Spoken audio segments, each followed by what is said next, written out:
We are going to start off our new topic.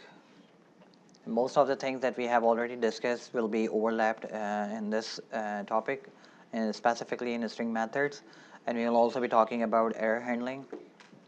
So let's do a quick recap. This recap is not about what we discussed in the last lecture, but it is about what we have discussed in past, specifically related to slicing. So we talked about how we can create a list. We talked about how we can slice a list and grab a certain portion of it. So in slicing, you specify the square brackets, you specify the start index, colon, end index, and sometimes you also specify the stride, the third argument. So for example, here, this tells me that I need to start slicing from index number 0 all the way until, what is it? -3, which means what? The third to last element. So here -1, -2, -3. So -3, third last element, will not be included because whatever we specify as an end index, that is excluded. So it will read 1992 and 1996 only. Okay? And yeah, so I'm just repeating what we have discussed about how to slice a list. The same principle applies on strings. We can also slice a string. So strings, again repeating the same thing, is a sequence type object having characters ordered by index from left to right, which means that just like in list, we can pick up any element, access any element based on their index value.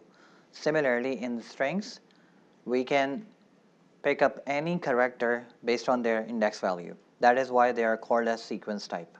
Okay, everything is arranged in sequence. Unlike the one which we are going to talk about next in the next class, not today. So slicing extracts substring between start and end excluded, and index is always excluded.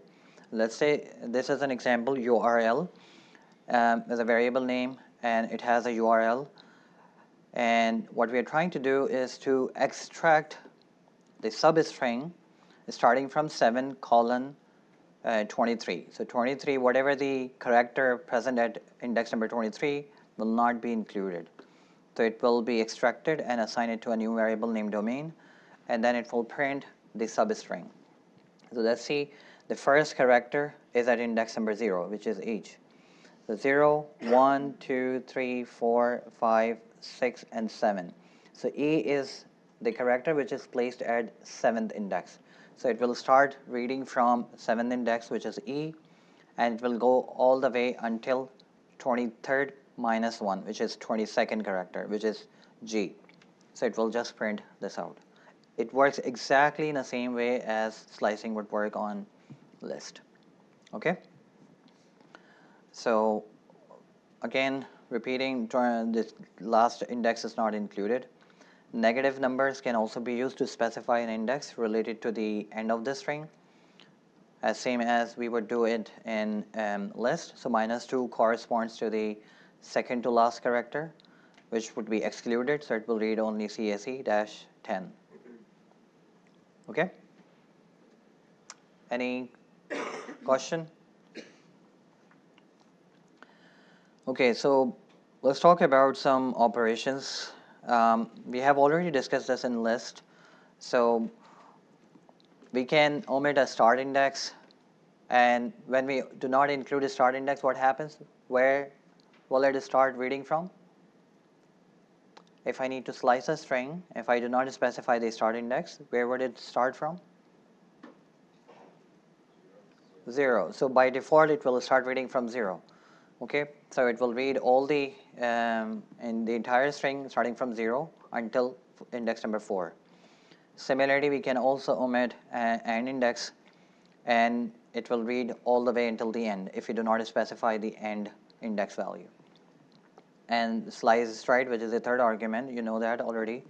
We can specify like the incremental value of which element we want to pick up. So for example, in this one, so we have these numbers 0 through 9, and we do not specify the start value, we do not specify the end value, which means that we need to extract, look into the entire range and pick up every second element.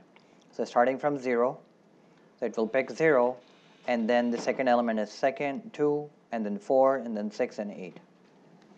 Okay. Similarly, here it starts from 1, go until 8, and then pick every third element. So starting from 1, which is 1 itself, and then third element is 1, 2, 3, 1, 4, and then 7, and so on.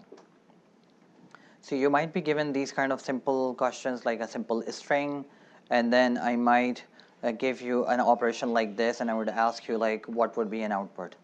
So you should be able to, as long as you understand the syntax in class, you understand everything, what does that mean when I do not specify anything, and when I specify any value as a third argument, what does that mean? So you should be able to read it carefully.